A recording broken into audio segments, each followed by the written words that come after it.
Chamamos anteriormente a arte de produções humanas que ultrapassam a mera utilidade. Já aí tivemos o impulso de caracterizar a arte como inútil por definição. E ao fazer isso, inevitavelmente nos perguntamos: se não há utilidade no fazer artístico, então por que fazemos?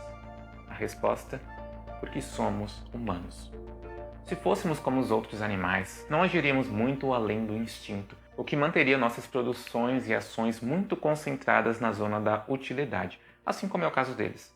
Se só tivéssemos em nós o comportamento meramente animal, certamente não seríamos seres artísticos capazes de tamanha criatividade. Aqui, criatividade deve ser entendida em seu mais amplo sentido de capacidade de, mais que imaginar, criar. Somos humanos e, assim, tão humanos, possuímos essa natureza criativa que ousa escapar à simples utilidade e manutenção existencial, surgindo daí o que costumamos entender como arte.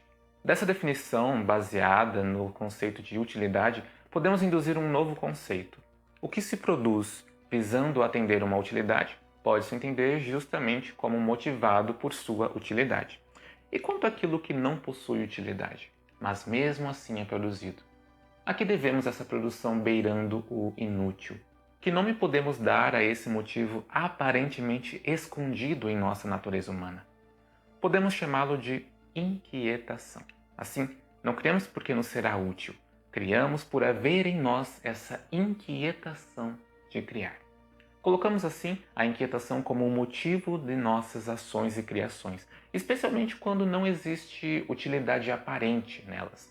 Com esse vocábulo, ao nos perguntarmos por que levamos nossa produção além da mera utilidade, poderemos responder que não porque somos humanos, mas porque somos inquietos. Lembremos que o nosso interesse em definir e investigar a arte é justamente investigar a natureza humana. É precisamente isso que conseguimos quando definimos a arte como produções além da utilidade e identificamos em sua motivação o que chamamos de inquietação. Assim, essa definição de arte nos aponta essa característica da natureza humana, ter em si inquietações. Em outras palavras, estamos entendendo o ser humano enquanto um ser inquieto, colocado por sua própria inquietação a agir e criar, mesmo que não haja permeando suas atitudes um grau significativo de utilidade, tal qual se mostra ser o caso de demais espécies de seres vivos. Quando pensamos com mais profundidade no conceito de inquietação, começamos a enxergar o quão natural ele soa nas descrições mais humanas que podemos fazer de nós mesmos. Se quero pintar, esculpir, dançar, compor músicas ou voltar-me a qualquer produção dentro das artes categóricas mais tradicionais, certamente tenho em mim um grau de inquietação que me conduz até essas práticas. Da mesma forma, se quero decorar minha casa, é por ter essa inquietação inclinando-me em direção ao belo, esteticamente agradável. Se quero fazer um bolo e não apenas comer alimentos in natura, só posso ver nisso inquietação de minha parte. Até mesmo conhecimento se mostra motivo de inquietações. Se não sei, inquieto-me por saber, aprender, conhecer. Se não entendo, só poderei um dia entender se nutrir em mim a capacidade de inquietar-me com o meu não entender. Seja na criatividade, no capricho do fazer, na vontade de saber, na vontade de poder, até mesmo no mais abstrato e natural ímpeto de buscar ser feliz, em tudo o que podemos listar como aspectos da natureza humana, começamos a enxergar mais e mais a característica da inquietação. O conceito de inquietação parece mover-se de forma tão independente à definição de arte da qual primeiro induzimos que me vejo inquieto por tentar separá-los. De fato, parecemos ter o direito de tomar essa decisão. Ao colocar a arte como aquilo além da produção útil, deixamos à parte uma série de ações e produções humanas que se veem ligadas a alguma ou muitas utilidades. Mas, ora, o entendimento humano da utilidade de uma ação ainda não realizada só pode levar a uma coisa: inquietação por tomar essa ação. Podemos até saber que algo será útil, mas se não nos inquietarmos pela busca do útil, como poderia tal utilidade se tornar concreta? Ao primeiro sinal que o conceito de inquietação permeia tanto o campo do que é útil quanto o campo além da utilidade, Percebemos que falar de nossa natureza inquieta é ainda mais abrangente do que falar apenas da nossa natureza de produzir coisas que escapam à utilidade mais objetiva. Assim, encontramos nesse conceito de inquietação algo ainda mais humano do que nossa definição de arte baseada em utilidade. E se pudermos redefinir o que é arte a partir do próprio conceito de inquietação, ganhando assim uma nova definição que diz ainda mais respeito à natureza humana e permite a nossa investigação aprofundar-se ainda mais.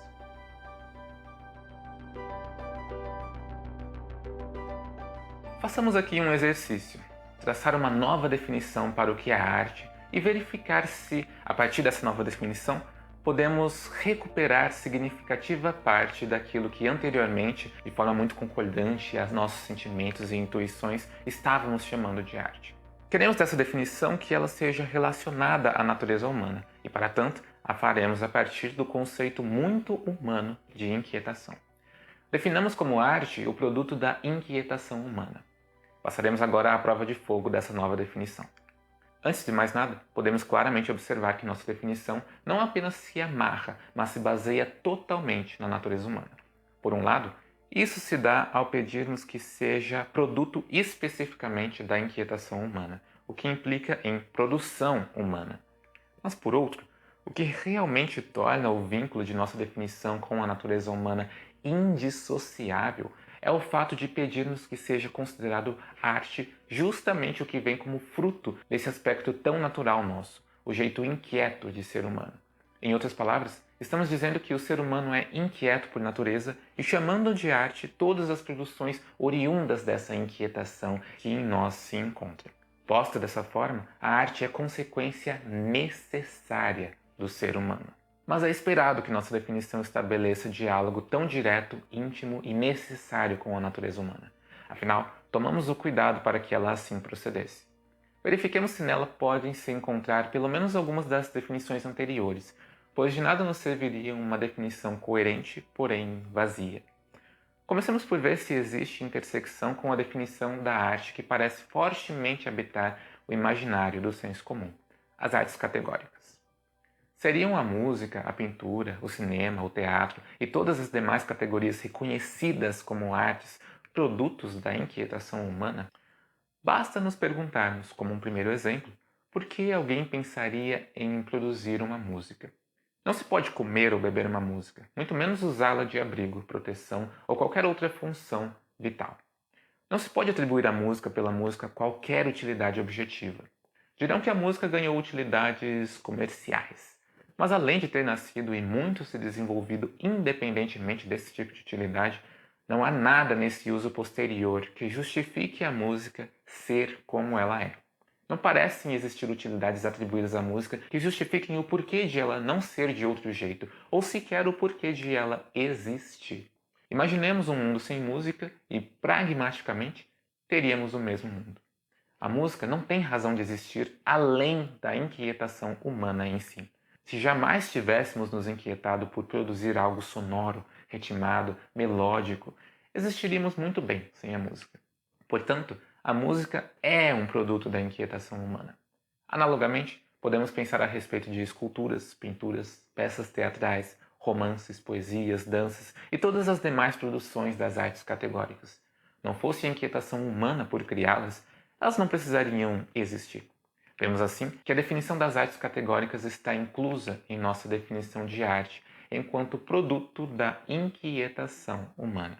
Perceba que, no exemplo anterior, demonstramos que a música é arte segundo nossa nova definição ao apelar para a noção de utilidade. Na verdade, é com esse mesmo raciocínio que podemos demonstrar que a definição de arte como produção humana que vai além da utilidade está também inclusa na nossa nova definição.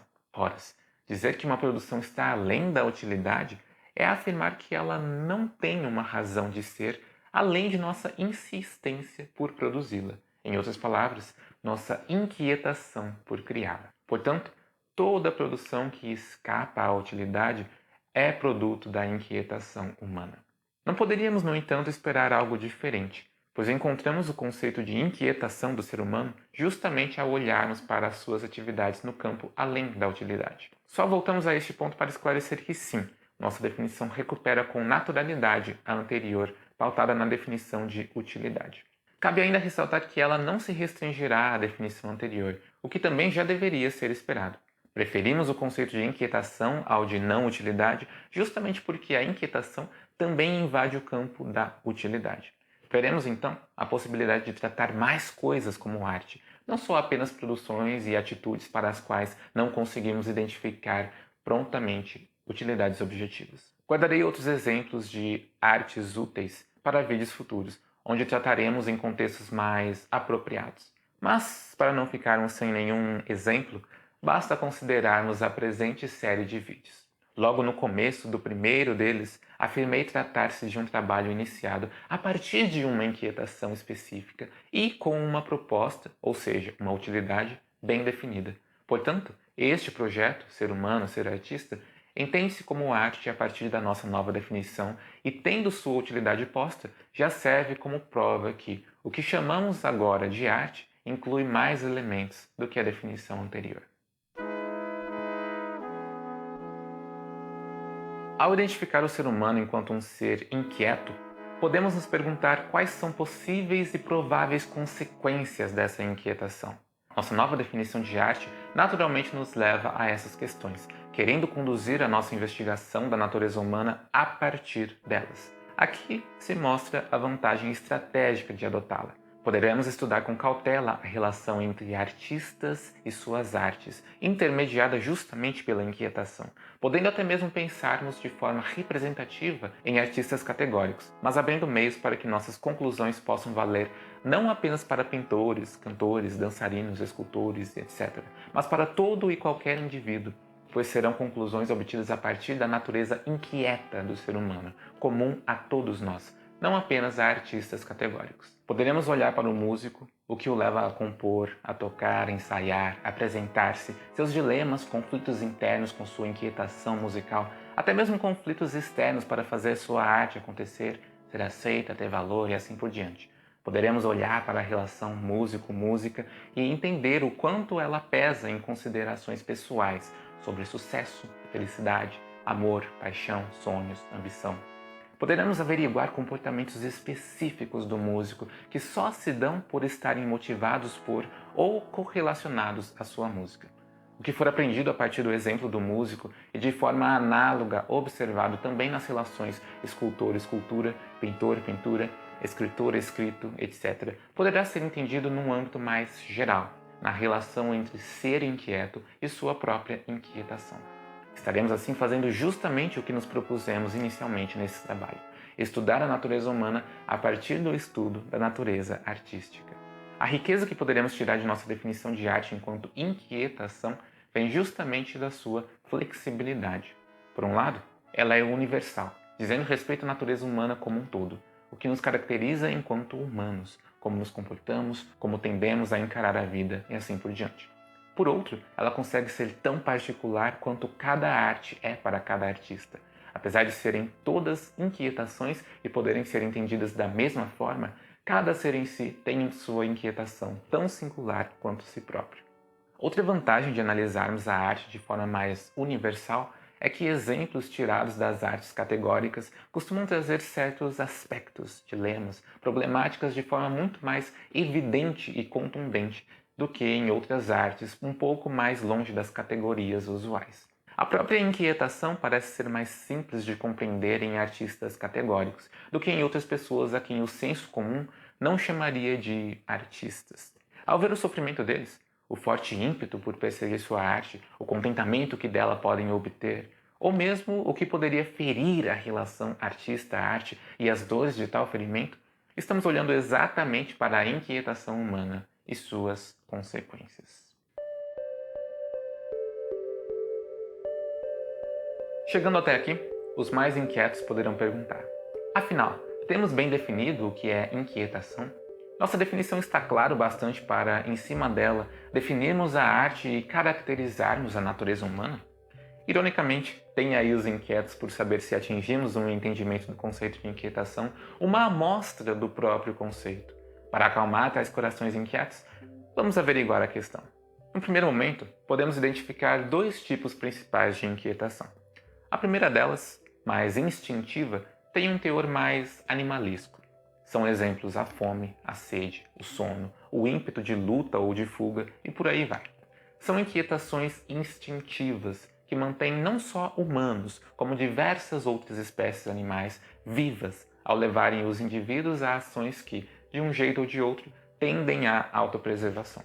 Esse tipo de inquietação, no entanto, é pouco humano, muito animal. Portanto, ao dizermos que a arte é o produto da inquietação humana, não é sobre essa inquietação instintiva de que estamos falando. A outra inquietação, a que será a geradora da arte, é essa outra que justifica nossas atitudes para além do simples instinto. E enquanto justificativa, parece ser a mais irredutível possível. Por que leio? Para aprender. Por que desejo aprender? Para conseguir pensar por conta própria. Por que desejo pensar por conta própria? Para poder me expressar e argumentar em favor de minhas teses. Por que desejo me expressar? Não importa o quão longa eu possa fazer essa sequência de perguntas e respostas, ela sempre parece fugir a uma nova pergunta, a menos que eu responda da seguinte forma: porque existia essa inquietação em mim por fazê-lo. Horas, a quem insistir em perguntar o porquê de minha inquietação, deverei responder que é por conta de minha natureza. Ou seja, essa inquietação é necessária em meu ser. Não precisa de causa, pois não poderia ser diferente, dada a minha natureza. Horas, você sabe o que é essa inquietação a qual me refiro. Se chegou até este momento do vídeo, não foi por instintos. Reduzidas as justificativas que você pode me dar, foi por inquietações. Se, fala após fala, você não se inquietasse por saber o que será dito no próximo segundo, minuto, vídeo, como teria chegado até aqui? Seja algo muito simplório e banal, ou algo grandioso e complexo, nossas ações, quando além do instinto, são motivadas por inquietações. Se desejar saber o que é inquietação, basta procurar pelo mais básico e irredutível motivo por trás de suas ações. A inquietação é mais facilmente vista e entendida quando não há fatores externos obrigando a ação do indivíduo. Quando se age por conta de certa força interna, temos a ação de ser motivada por sua mais pura inquietação. Por que o pintor continua, quadro após quadro, a pintar mais imagens e, por outro lado, não se dedica à música? Porque tem essa inquietação pela pintura. Por que o leitor, ao acabar um livro, já parte para outra leitura? Porque tem a inquietação de ler, conhecer histórias e personagens. Por que ir ver o pôr do sol de novo e de novo? Por conta da inquietação de apreciar tamanha beleza desse espetáculo da natureza. Não agimos só por instinto. E quando não é o instinto, a inquietação animal, que nos move, trata-se da inquietação humana. Uma vez que bem entendemos o que é a inquietação humana, estamos seguros para entender como sendo arte o que essa inquietação nos leva a produzir.